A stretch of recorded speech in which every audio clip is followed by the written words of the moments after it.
옛날 사람들이 인생이란 무엇인가라고 이야기했을 때 옛분들이 이렇게 이야기하죠. 인생이란 말이야 고해의 바다야, 고해의 바다야, 고해의 바다야, 그렇게 이야기합니다. 무슨 말인 거 아니? 넓은 바다가 있지 않습니까? 그런데 잔잔한 물결이 있어요. 그런데 어느 때는 큰 파도가 일지 않아요? 잔잔한 물결이라고 하는 것은 아주 작은 문제들을 의미하고 있고, 큰 파도는 큰 문제를 의미하고 있습니다. 다시 말하면 작은 문제, 큰 문제가 계속 일어나는 곳이 바다인 것처럼 인생살의 모든 전반적인 것을 볼 때 바로 고해의 바다와 같다. 작은 문제가 연속적으로 일어나고 큰 문제가 일어나서 우리를 당황하게 만드는 것이 인생살이다라고 하는 것이죠. 성경에는 이 인생 자체가 고난인 것을, 수고인 것을 너무 정렬하게 말씀하십니다. 시편 90편 10절에 모세가 이야기하기를 인생이 무엇이뇨? 인생의 연수는 70이요 강건함은 80일지라도 그들의 모든 연수는 수고요 슬픔뿐이요, 수고요 슬픔뿐이요 속히 날아가나이다, 그렇게 이야기하고 있어요. 베드로가 정확하게 또 이야기했어요. 형제들아, 너희에게 여러 가지 시험을 만나거든. 여러 가지 시험을 만난다고 그랬어요.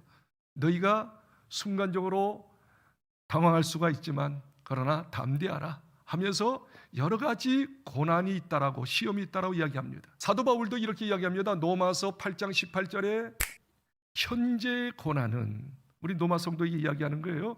현재 고난이 있지, 크고 작은 고난이 있지. 그러나 현재 고난은 장차 올 영광과 좋게 비교할 수 없다.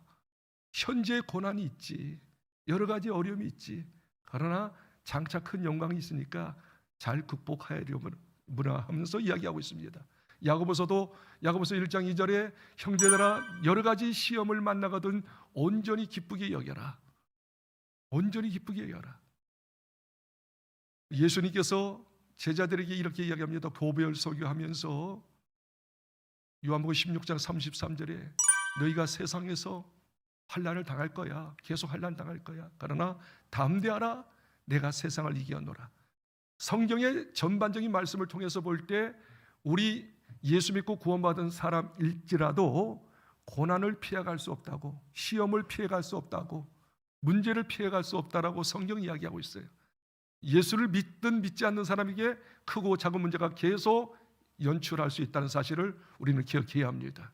오늘 본문에 나오는 시편 61편의 말씀은 최고의 왕이었던 다윗 왕에게 큰 문제가 닥쳤습니다. 보통 문제가 아니에요. 너무 큰 문제예요. 그 큰 문제는 말이에요, 물질적인 문제도 아니고요, 어떤 질병적인 문제도 아니고 환경적인 문제도 아니야. 자기 배에서 나온 세 번째 아들, 이 압살롬, 잘생겼던 압살롬, 무술도 잘 익혔던 압살롬, 언변이 아주 탁월했던 압살롬, 모든 부분에 팔방미인이었던 이 압살롬이가 너무 그러다 보니까 이게 교만기가 들었어. 그래서 어떻게 해요? 자기 패거리들을 모아가지고 어떻게 해요? 왕궁에 구테타를 일으키는 거예요. 아버지 죽이고 자기가 왕자리를 차지하려고. 그 문제가 시편 61편에 나오는 거예요. 이제 이 압살롬이가 군사를 이끌고 왕궁에 막 쳐들어옵니다. 그 소리를 신하를 통해서 듣습니다. 왕이시여, 다윗 왕이시여, 당신의 아들이 당신을 죽이려고 쳐들어와나이다. 구테타를 일으켰나이다. 그 순간에 말입니다. 다윗이 허벅지가 신발도 신지 않고, 성경에 보니까 신발도 신지 않았다요. 얼굴을 가리고 막 도망갑니다. 울면서 도망갑니다. 저쪽 그 산골짜기에 들어가가지고 간신히 몸을 가르고 난 다음에 마하남이라고 하는 그 산골짜기에서 자기 아들이 자기를 죽이려고 구테타를 일으키는 걸 생각하면서 마음이 미어지는 거예요. 아니, 내가 그렇게 애기중지하게 키웠던 이 아들, 최고로 잘생겼던 아들, 똑똑했던 아들이 나를 죽이려고 하는구나 말이야. 그 슬픔과 외로움을 이렇게 표현하고 있어요. 오늘 본문 말씀은 자기 다윗의 심정, 이 구테타를 통해서 자기가 죽을 위경에서 자기의 심정을 뚜렷하게 표현하는 말씀이 있습니다. 시편 61편 2절 말씀을 한번 같이 읽었으면 좋겠어요. 2절 말씀 첫 부분만. 내 마음이 약해질 때. 네, 여기서 내 마음이 약해질 때라고 하는 건 뭐냐면 이제 그 압살롬이가 구테타 일으켜서 자기를 막 죽이려고 그랬을 때 마음이 약해졌다고 이야기하는 거예요. 이 마음이 약해졌다고 하는 히브리 말로 아타투라고 하는 말인데, 이 말은 뭐냐면 마음이 상했다, 상처받은 것이죠. 그리고 옛날 개역 성경에는 마음이 약해졌다 하는 말은 뭐냐면 마음이 눌려졌다. 큰 바위가 말입니다. 우리를 어떻게 해요? 위에서 누를 때 어떻게 해요? 숨이 가쁘잖아. 눌린 상태, 숨이 가쁜 상태, 죽을 지경 같은 상태, 어쩔 수 없는 상태를 막 드러내고 있는 거예요. 그렇게 믿었던 아들, 똑똑했던 아들, 잘생겼던 아들, 구테타를 일으켜서 아버지 다윗을 죽이려고 했을 때 신발도 신지 아니하고 얼굴을 가리고 허우적대면서 마하나임이라고 하는 골짜기에 피신합니다. 그리고 하나님 앞에 어떻게 합니까? 절망만 하고 좌절만 하고 슬퍼만 하지 않고 하나님 앞에 이렇게 합니다. 2절 말씀을 다시 보겠습니다. 내 마음이 약해질 때에 땅끝에서부터 주께 부르짖으오니 나보다 높은 바위에 나를 인도하소서. 마음이 눌릴 때, 마음이 큰 상처로 공고했을 때, 그 다음 말이 더 중요합니다.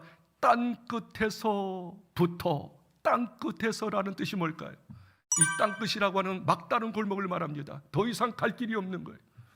막다른 골목에서 어떻게 합니까? 이제 더 이상 피할 곳이 없으니까 좌절하고 절망 가운데 있을 수밖에 없는, 희망이 보이지 않고 길이 보이지 않고 이제 끝났구나, 이제 죽었구나, 그런 상태를 땅끝의 상태라고 이야기하고 있는 것입니다. 그런 상태에서 어떻게 했습니까? 주님께 부르짖으셨습니다. 하나님이여 나의 부르짖음을 들으시며 내 기도에 유의하소서.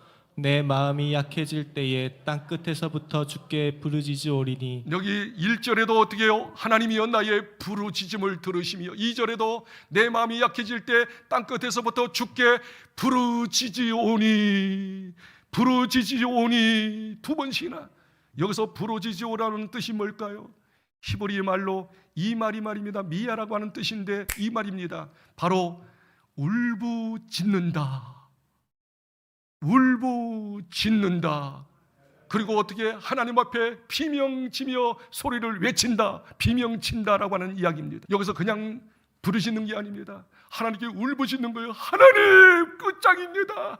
하나님이 도와주지 않으면 나는 이제 죽습니다. 좀 도와주세요. 비명 지르면서 울부짖으면서 하나님 앞에 호소하고 하나님께 부르짖는 것이죠. 우리 삶 속에서 이런 일들이 얼마나 많습니까? 도저히 이 문제를 해결할 기미가 안 보이는 거예요. 막다른 골목에 땅끝이에요. 사람이 도울 수도 없어요. 의사들이 도울 수가 없어요.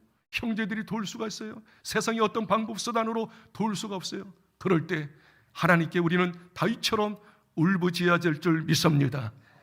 비명을 치어야 될 줄 믿습니다. 왜 이렇게 다윗은 하나님께 비명을 지르면서 울부짖으면서 기도할까요? 다윗은 그의 생애 가운데 여러 가지 어려움들을 많이 당했어요. 그때마다 하나님께 기도할 때, 하나님께 부르짖을 때 응답하신 하나님을 경험했기 때문에 그렇게 울부짖을 수가 있습니다. 그래서 3절에는 이렇게 이야기합니다. 3절 말씀 읽겠습니다. 주는 나의 피난처시요 원수를 피하는 견고한 망대이심이니이다. 여기서 중요한 말씀이 있습니다. 주는 나의 피난처시요 원수를 피하는 견고한 망대심이다. 그는 과거를 회상했어요. 하나님, 내가 과거에 어려울 때 많았잖아요. 예를 들어서 골리앗과 싸울 때 말이죠. 이스라엘 백성들이, 이스라엘 군사들이 정말 진퇴양난할 때, 위기에 있을 때, 그때 다윗 17살뿐이 안 된 다윗이 어떻게 해요? 골리앗, 블레셋 장국 골리앗과 싸울 때 말이죠. 이스라엘 어떤 누구도 대항할 수 없는데 어린 꼬마가 간 거예요. 그때 어떻게 해요? 하나님 도우소서, 이 전쟁은 하나님의 손에 있나이다 하고서 물맷돌을 던졌는데 그 물맷돌이 골리앗 이마에 박힘으로 대승한 것처럼 그때 건져주신 하나님, 할렐루야. 사울왕이 말입니다. 자기가 이제 개선장군에서 오는데 말이죠, 모든 백성들이 자기에게 다윗이 죽은 자는 만만이야 하면서 높이고 사울이 죽인 자는 천천히라고 다윗의 인기가 높아졌습니다. 사울왕이 말입니다, 장인인데도 불구하고 어떻게 해요? 이 다윗을 죽이려고 합니다. 창을 2번씩이나 던집니다. 그런데 하나님께서 피하게 하셨습니다.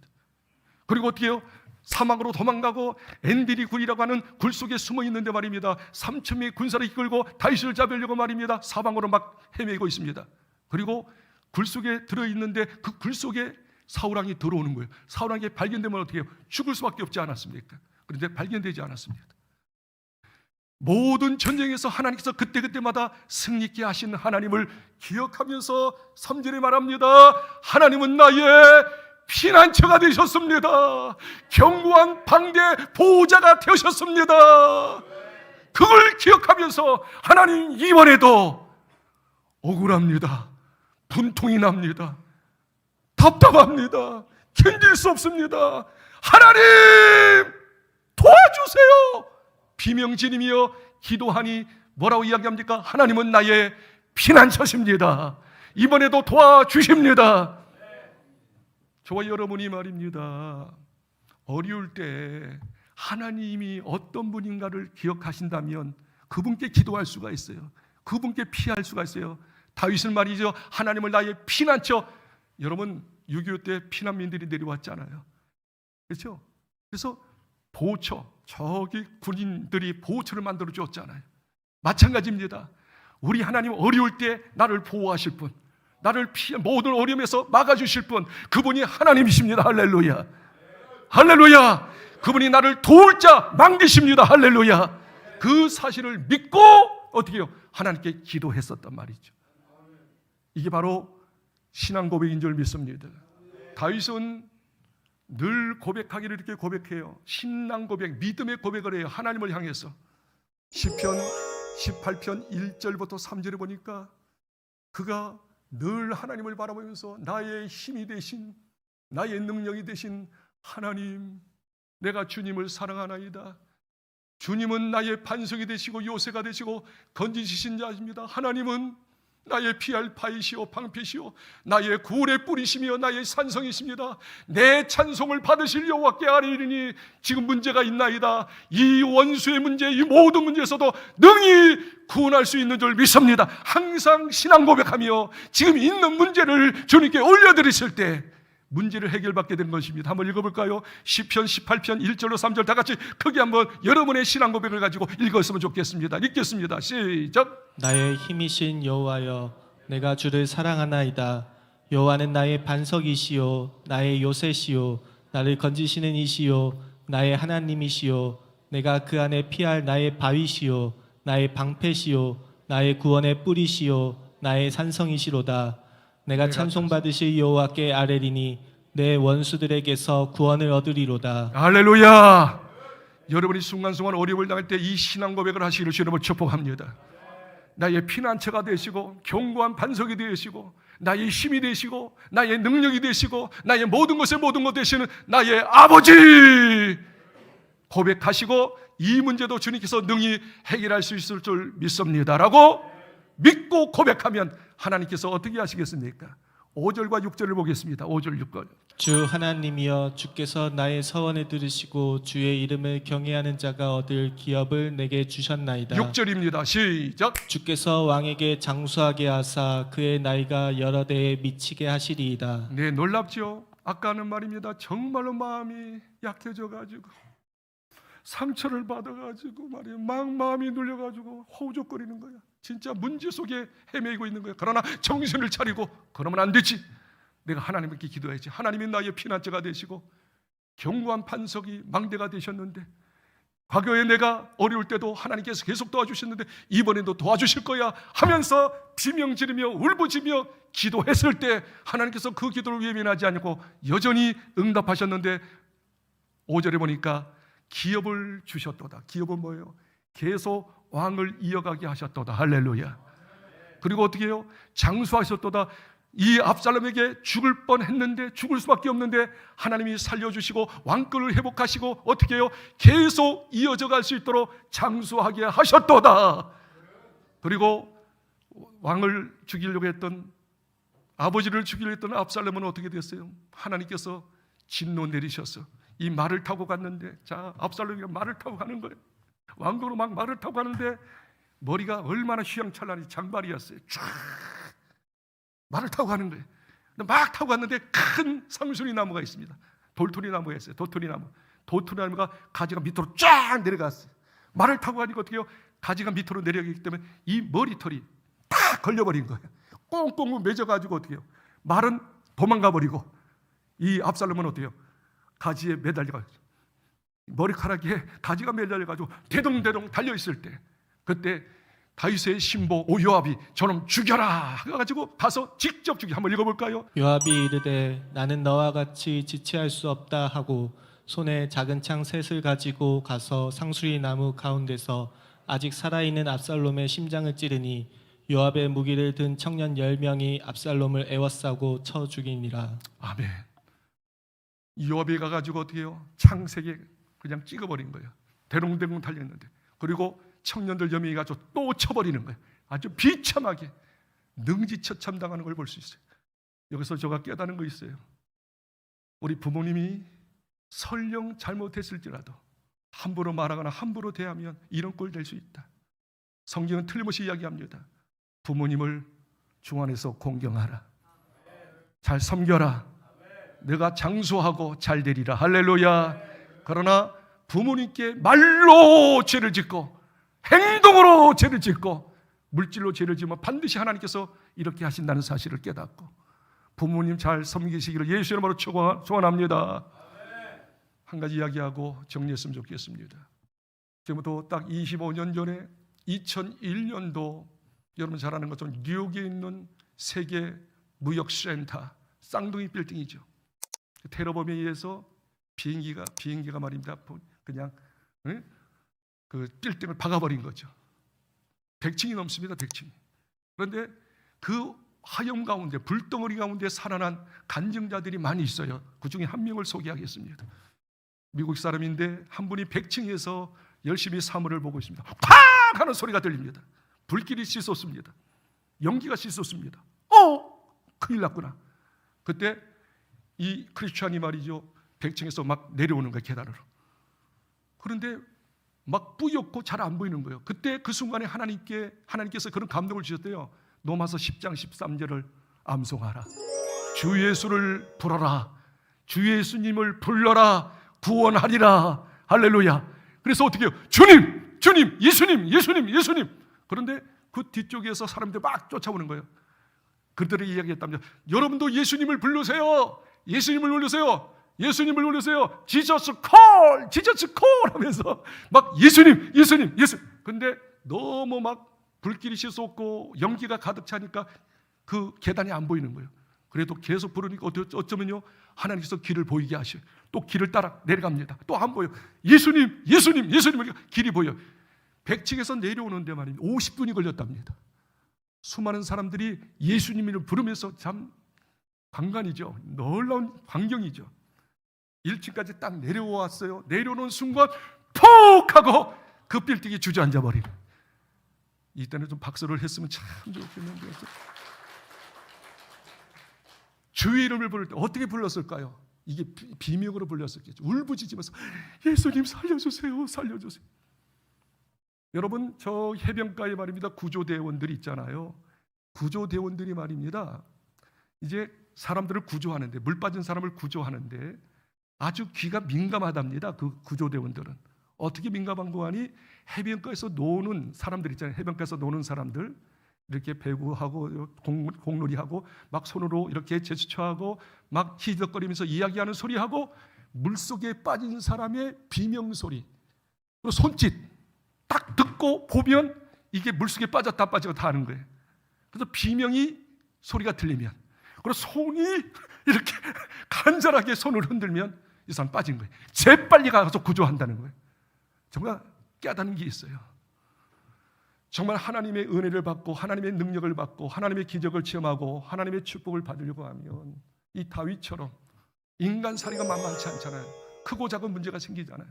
그때 그냥 기도하지 말고 아까 부르짖는 기도, 비명의 소리, 울부짖는 소리. 여러분 지금 신앙생활하면서 그 울부짖는 소리, 부르짖는 소리 얼마나 했어요 지금까지? 옛날에는 좀 했잖아요. 요 근래 하나요? 하나님을 그 부르짖는 소리에 더 귀를 기울이시는 거예요. 아까 해변가의 구조대원들이 말입니다. 그 비명 소리를 듣고 오죽하면 진실한 간절한 어떤 손길을 보고 구원하는 것처럼 여러분 마음과 중심에서 하나님께 부르짖기를 바랍니다. 손짓하기를 바라. 하나님 없이는 못 살아요. 하나님 도와주세요. 나의 힘이 되신 여호와여, 내가 주님을 사랑하나이다. 나를 건지시는 피할 바이시여, 견고한 망대가 당신이나이다. 하나님이 도와주지 않으면 나 끝장입니다. 도와달라고 기도하실 때 주님이 친히 손을 내미시고 건져주실 줄 믿습니다. 왜 기도할 수 있는데 왜 기도하지 않습니까? 왜 하나님께 비명지르며 울부짖으며 기도할 수 있는데 왜 사람 찾아다닙니까? 인간 수단 방법으로 하려고 합니까? 그러니까 더 꼬이는 거 아니겠습니까? 이제 다 제쳐놓고 주님을 바라보고 비명지르며 울부짖으며 기도하는 저와 여러분 되기를 예수 이름으로 축원합니다.